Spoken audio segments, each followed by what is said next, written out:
Selamat menyaksikan. Tiba-tiba ada sesuatu jatuh tepat di samping saya. Buak! Dan lagi-lagi terdengar suara tangisan yang sama tepat di belakang kepala saya.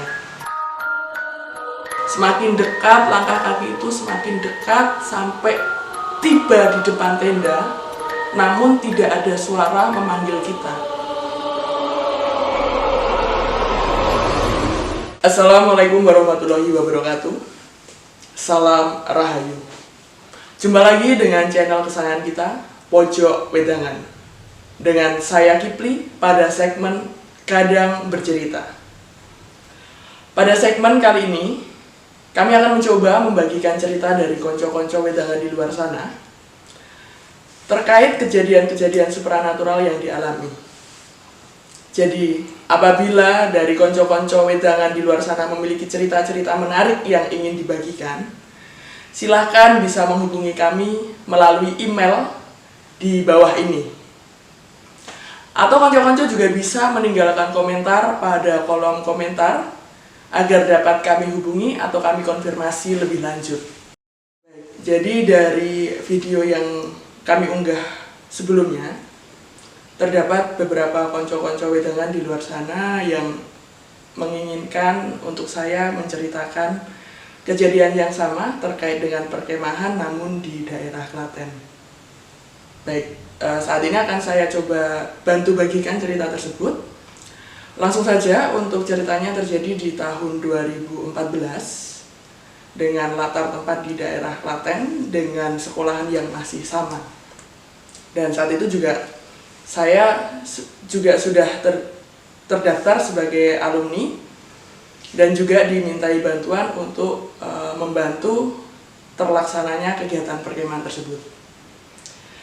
Akan saya mulai dari denah perkemahannya terlebih dahulu. Jadi ada bangunan utama di area buper tersebut. Untuk bangunan utama tersebut dijadikan sebagai sekretariat. Dan untuk bangunan utama tersebut memiliki sayap di bagian kanan dan kiri. Untuk sekre sendiri menghadap ke selatan, di depannya ada jalan utama. Namun ini jalan masih jalan kompleks buper. Dan di seberang jalan itu baru area buper atau camp areanya. Di belakang sekre terdapat kamar mandi yang cukup banyak dan juga memanjang. Dengan pembagian, di bagian tengah itu adalah kamar mandi panitia, di bagian timur kamar mandi putra, dan di bagian barat adalah kamar mandi putri. Lalu untuk pembagian kaplingnya, di bagian barat dan juga selatan itu adalah camp putri. Lalu di bagian timur adalah camp putra. Lalu di bagian barat camp area terdapat tanah yang agak meninggi dan ditumbuhin beberapa pohon yang agak besar. Dan di sini kami mendirikan tenda keamanan untuk mengawasi para peserta. Lalu di bagian barat terdapat kebun singkong. Jadi untuk perkemahannya masih sama, dilakukan 3 hari 2 malam seperti biasanya. Saat itu saya dengan 2 rekan saya diserahin tanggung jawab sebagai seksi keamanan. Saya dengan 2 rekan saya yaitu Tekno dan juga Toro. Namun pada saat hari kedua setelah habis asar, kita hampir seluruh panitia dan juga alumni kita menyiapkan untuk kegiatan malam terakhir yaitu api unggul. Kita mengumpulkan kayu bakar lalu menyusunnya dan membahas konsep yang akan dilakukan pada saat upacara api unggun pada malam harinya. Sekitar jam 5 sore tiba-tiba saya dicari oleh salah satu panitia namanya Okta. Kebetulan Okta ini dia adalah seksi acara pada kegiatan perkemahan tersebut. Saat Okta, aku langsung menghampirinya dan dia sedang berdiri di pintu sekretariat. Aku berdiri di depannya, didampingi 2 rekan saya, Tekno dan juga Toro. Lalu Okta ngomong sama saya, Kang Kipli minta tolong alumni mohon bantuannya untuk dikerahkan semaksimalnya. Karena sing mbau reksa ngamuk. Saat Okta bilang seperti itu, tiba-tiba saya agak kaget. Lah, ada apa, pikir saya.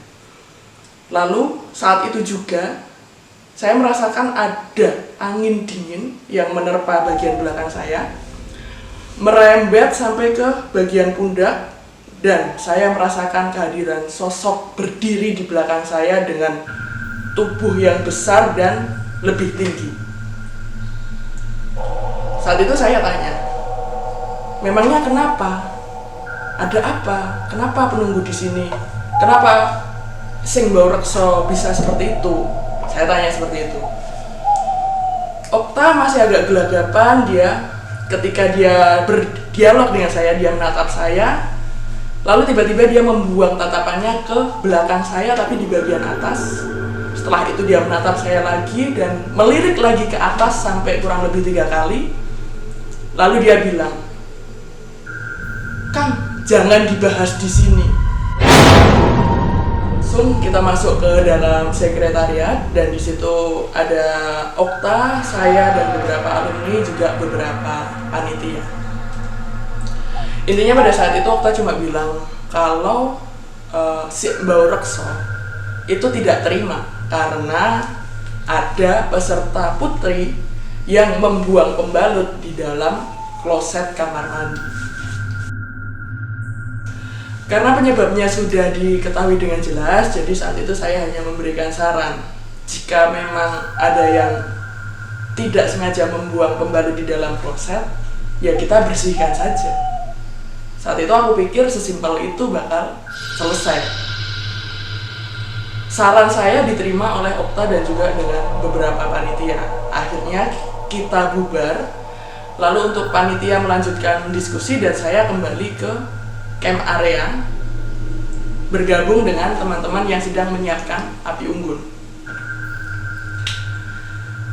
Karena perasaan saya sudah tidak terlalu nyaman, saat itu saya memilih untuk meninggalkan api unggun dan saya kembali ke tenda keamanan saya.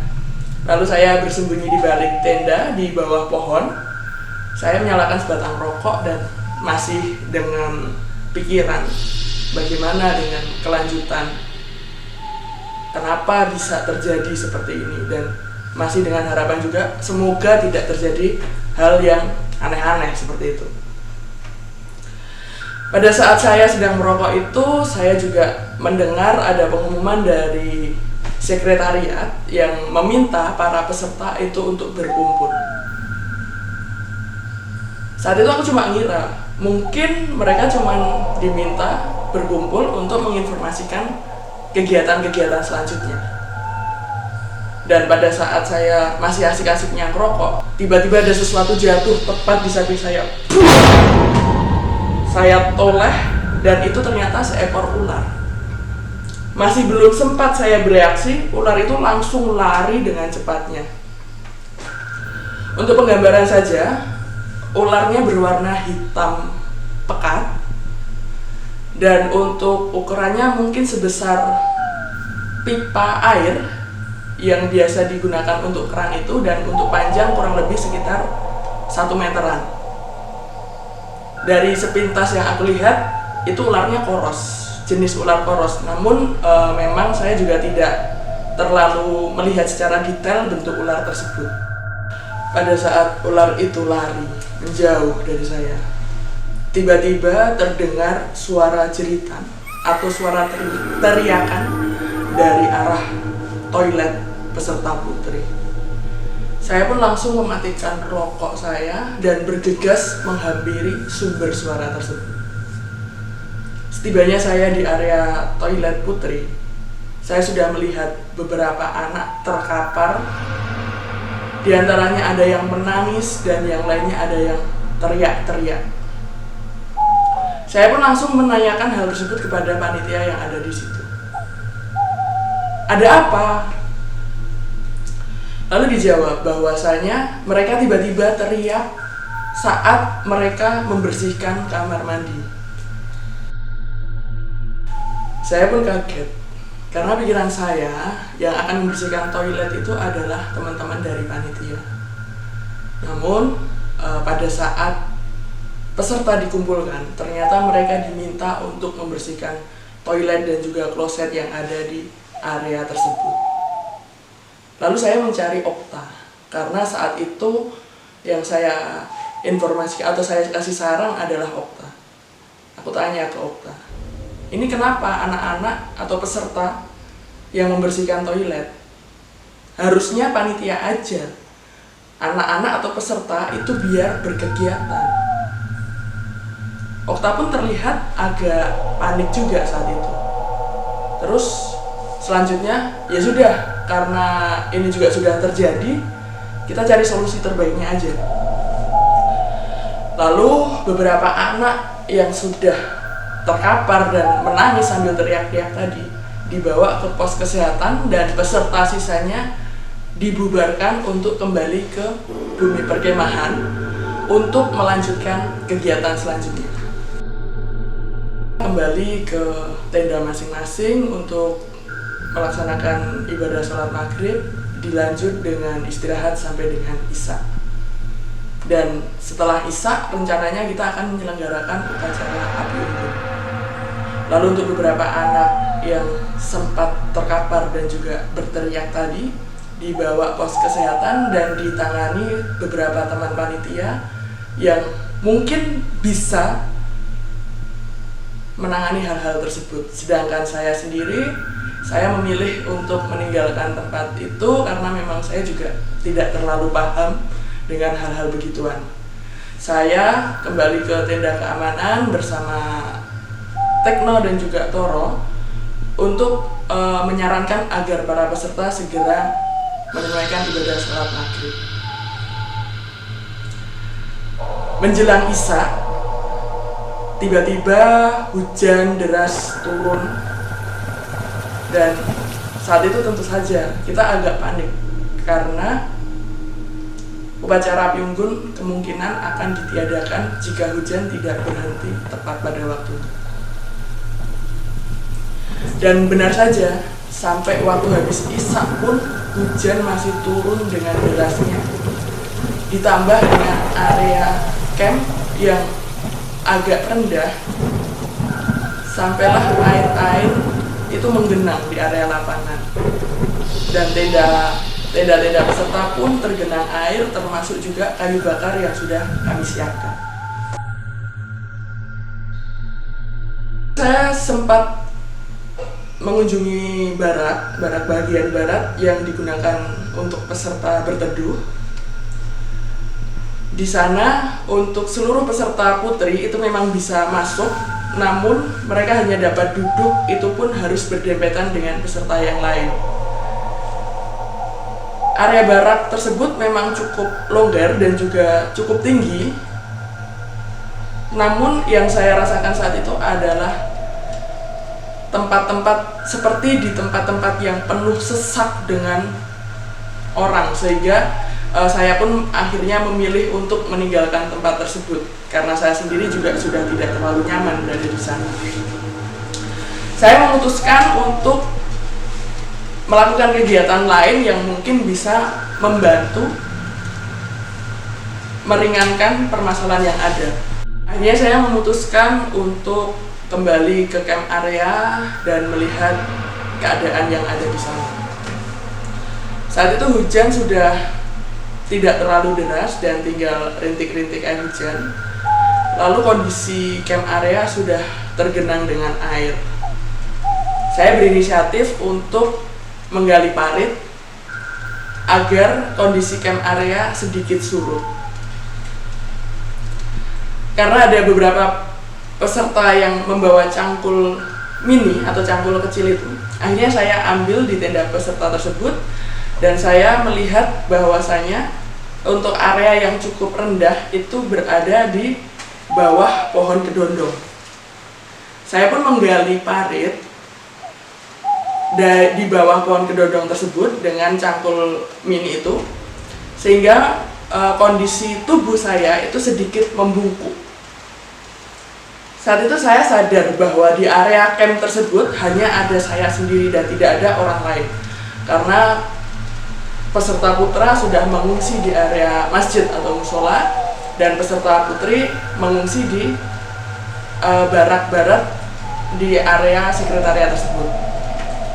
Saat saya sedang mencangkul untuk membuat parit, otomatis saya sedang menunduk.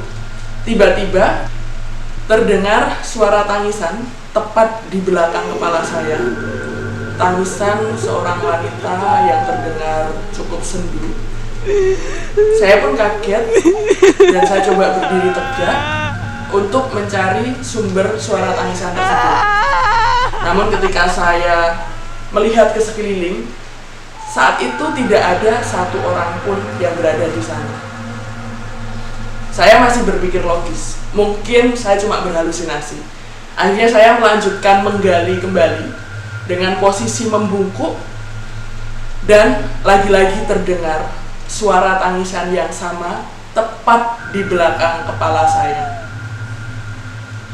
Lalu sekujur tubuh saya merinding dan tanpa berpikir panjang, cangkul saya buang dan saya langsung lari. Jujur saya ketakutan saat itu. Saya berlari ke sekretariat, bertemu dengan beberapa teman panitia dan kita sedang mengobrolkan bagaimana ini kelanjutannya. Sampai pada akhirnya saya memutuskan untuk menghubungi pihak pembina. Lalu saya berinisiatif untuk datang ke ruang pembina dan di sana saya bertemu dengan para pembina. Kita sempat berdiskusi, saya informasikan bahwa barak yang berada di barat sekretariat itu tidak mungkin untuk digunakan istirahat, dan juga camp area yang masih posisi tergenang air itu juga tidak mungkin digunakan untuk beristirahat para peserta. Akhirnya kita koordinasi dengan pihak pengelola dan ternyata memang masih terdapat aula yang cukup luas, namun memang agak kotor dan itu bisa dipergunakan. Saat itu langsung saya kembali ke sekretariat dan menginformasikan dengan beberapa panitia dan juga alumni agar kita bersama-sama membersihkan aula tersebut untuk nantinya digunakan para peserta untuk beristirahat atau tidur. Setelah itu saya kembali ke barak yang saat itu masih penuh dengan peserta. Saya informasikan bahwa kegiatan pada malam hari ini ditiadakan dan teman-teman peserta itu akan dipindahkan ke tempat yang lebih luas atau lebih layak. Di barak yang awalnya saya merasa di situ penuh sesak dan ada tekanan yang cukup besar, setelah saya menginformasikan hal tersebut, akhirnya tersirat wajah-wajah lega dari teman-teman peserta. Lalu aura yang berada di situ yang awalnya cukup pengap atau cukup padat akhirnya terasa agak longgar. Saat itu aku sudah merasa bahwa mungkin ini sudah beres. Oke, setelah peserta itu dipindahkan ke aula tersebut dan tidak ada gangguan lagi sampai pagi harinya untuk teman-teman peserta. Lalu saya bersama dua teman saya di keamanan, Tekno dan juga Toro, saya kembali ke tenda keamanan karena di sana tempatnya agak tinggi, jadi tenda keamanan itu tidak tergenang air. Saat itu kita ngobrol santai karena kita merasa ini udah beres semuanya. Kita ngobrol santai sambil merokok. Namun tiba-tiba saya merasakan ada sesuatu yang memandang dari pohon di dekat tenda keamanan kami. Hal yang sama juga dialami oleh Toro yang langsung memutuskan untuk menutup tenda keamanan tersebut. Ditutup dengan rapat. Saat kita di dalam tenda bertiga kita masih ngobrol, si Tekno tiba-tiba dia merebahkan badan dan saya dengan Toro masih asik ngobrol. Lalu tiba-tiba si Tekno ini dia ketiduran. Tinggal saya berdua dengan Toro yang masih ngobrol, namun lama-kelamaan Toro juga merebahkan badan dan tiba-tiba tertidur. Tinggallah saya sendiri saat itu yang masih terjaga. Lalu dari arah luar, dari arah utara, saya mendengar ada langkah kaki yang berjalan mendekati tenda kami. Saya pun tiba-tiba merasakan ketakutan dan tidak ada keinginan untuk mengecek siapa yang datang. Semakin dekat langkah kaki itu, semakin dekat sampai tiba di depan tenda, namun tidak ada suara memanggil kita. Dan langkah kaki itu hanya berjalan memutari tenda keamanan. Saya pun sudah merasa ini bukan hal yang wajar. Akhirnya saya memutuskan untuk tidur saat itu juga. Meskipun agak susah, akhirnya saya pejamkan mata dan tertidur. Kejadian yang sama juga dialami dua rekan saya, si Tekno dan juga si Toro.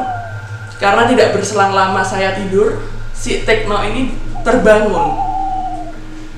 Dengan kondisi saya dan Toro tertidur, si Tekno juga mendengar ada orang yang berjalan memutari tenda. Karena tahu dua temannya sudah tidur, akhirnya si Tekno kembali tidur lagi. Dan giliran si Toro beberapa saat kemudian dia terbangun dengan kondisi yang sama, yaitu Tekno dan juga saya tertidur dan dia mendengar ada orang yang memutari tenda. Sampai akhirnya dia memutuskan juga untuk tidur kembali dan sampai pagi tidak ada kejadian aneh lainnya. Baik, itu tadi cerita saya terkait dengan pengalaman pribadi yang saya alami pada saat perkemahan di daerah Klaten sesuai permintaan dari konco-konco wedangan di luar sana. Untuk kesannya sih cukup ya gimana gitu ya, karena ini sudah kedua kalinya saya dihadapkan dengan kondisi yang berhubungan dengan kesurupan. Namun untungnya pada pengalaman saat ini saya sudah sedikit belajar dari kejadian yang sebelumnya dan bisa lebih bijak dalam mengambil keputusan seperti itu. Kalau untuk sarannya, tetap waspada, tetap jaga diri, dan juga jaga sopan santun. Khususnya buat konco-konco di luar sana yang lebih khusus lagi konco-konco perempuan, apabila sedang berhalangan dan tidak sedang di rumah, mohon untuk pembalutnya bisa dibersihkan selayaknya dan dibuang di tempat yang lebih layak. Seperti itu. Baik, itu tadi cerita yang dapat saya bagikan pada kesempatan hari ini. Buat konco-konco semua yang sudah setia mengikuti channel kami ucapkan terima kasih yang sebesar-besarnya. Semoga konco-konco tetap diberi kesehatan. Amin. Dari saya cukupkan. Akhirul kalam. Wassalamualaikum warahmatullahi wabarakatuh. Salam Rahayu.